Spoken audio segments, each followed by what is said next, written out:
I want to first congratulate Coach Cooper and the Lightning, man. Great job. Good luck in the Cup. And Coach Cash and the Rays for clinching, man. That's an awesome job for both of them. Really excited about for both those teams. Awesome. All right, we'll go ahead and get started with Ed and Cena. Hi, Coach. I was just wondering if we saw Chris Godwin on the field today. Just wondering if you could give any kind of update on what the latest with him is. He's still going through the protocol. That was part of the protocol, and we'll do some more stuff tomorrow. He's still doubtful, but he did get through this part. And I think we'd asked you about the running game earlier in the week. Leonard Fournette only had like nine plays, I think, last week.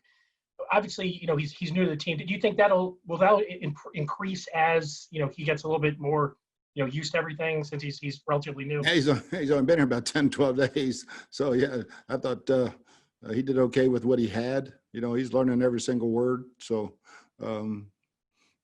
see if it increases, it increases. If it doesn't, it doesn't. But he's working hard to get some more snaps. All right, next we go to Greg Allman. Hey, Bruce, I saw where Anthony Auclair kind of had to step back with that calf injury. I just wanted to ask you if you thought you could get by and dress only 3 tight ends on Sunday, or whether you might be likely to bring up Hudson if that was the case and Anthony couldn't go. Yeah, that's one of the decisions we'll have to make in the next 48 hours, and who we might bring up. It'll be for special teams, and HUD does do some stuff on special teams too. So it could be him. It could be a couple other guys. Thanks, Bruce. Okay, next we're going to have Ira Kaufman. Bruce, you talked a lot in the offseason about your confidence in this defense and understanding Todd's defense and what he wants them to do. I assume your confidence is anything but shaken coming off the week 1 performance. Yeah, just catch the interceptions, get the interceptions that are thrown to us and create some turnovers. Knock the ball out. That's not always easy, but they played fantastic, I thought, and just create some turnovers so that we can win that battle. It's been 6 or 7 good games in a row, Bruce, for this defense. That's a little trend you got going. Yeah, I thought we did a good job stopping the run for the majority of the game. And, the screens were a big part of that game. It's going to be a big part of this game also. And we got to do a little bit better job against screen passes. All right, next we're going to go to James Palmer. Hey, Bruce, hope you're well. I'm curious about the game plan this week and what it was like putting that together compared to last week when there was so much unknown, right? You guys hadn't gone through a game offensively, and now that you did, was it different in how you put things together since you had a little bit more information? Not really. We have one game on these guys and a bunch of college film. There's probably more unknown this week. We knew what the Saints were going to do. What we would do nothing really has changed in the game plan, as far as how we put it together. It's pretty much the same. And Byron talks a lot about, Tom bouncing back because of the way he sees football. It's just different. I'm assuming he's talking about defenses, but is there more to that and just what Brady sees that makes him who he is when Byron brings that up? Yeah, I'm not quite sure what he was speaking of, but, his record of bounce backs is fantastic. And, the way he practiced all week was excellent. So, when he sees the game, he's seeing it through a lens of 20 years of experience. That's a lot different than most quarterbacks. Thank you. All right, next we have Jenna Lane. Hey, Coach, I know you guys were eager to get back in the building after the loss on Sunday.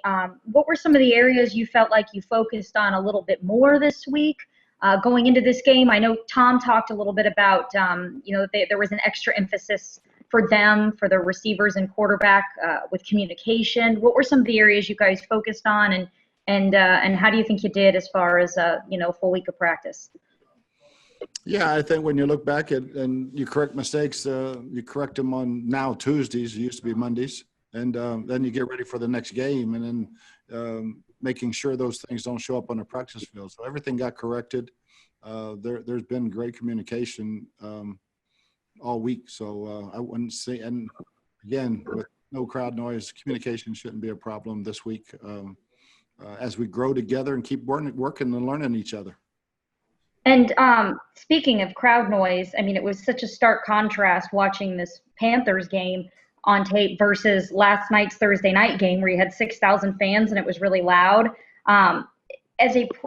With play calling and things like that, are you more inclined to change your verbiage and things like that, or your checks, because of the fact that there's no noise and how easily you can hear it on television? No.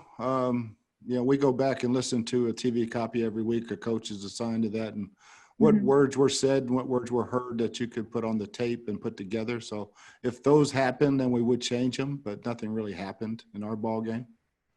And that what you're watching on TV isn't anywhere near what's going on in the stadium. There was noise in one of the games I watched, and when I talked to the people, there was like absolutely no noise. That's TV. That's TV on television. Thank you.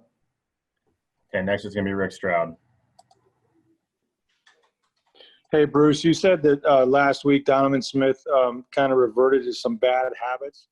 What are those habits? And I have to believe, in all your heart, you need this guy, right, to play the kind of left tackle you're paying him to play, right? Yeah, and I think he will.